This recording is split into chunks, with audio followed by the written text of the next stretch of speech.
Ito, good day sa inyo mga ka-airsoft.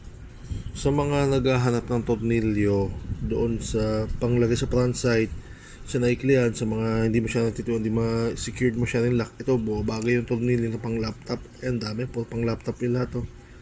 So yan yung sukat niya. Sandali lang. Ayan pwede mo man lihain kung naahabaan ka, pwede mo lihain yan.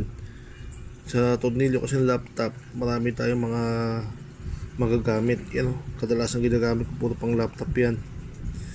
Yan, pakita ko sample yung sinasabi ko kakasya o hindi Ito yung sample Ito. Yan, tornilyo pang laptop yan. Kukuha tayo dito wala akong hawakan Secured din yan. Ikutin ko. Ayan. Sakto yan, mapapran at saka back pwede. Yan, good luck.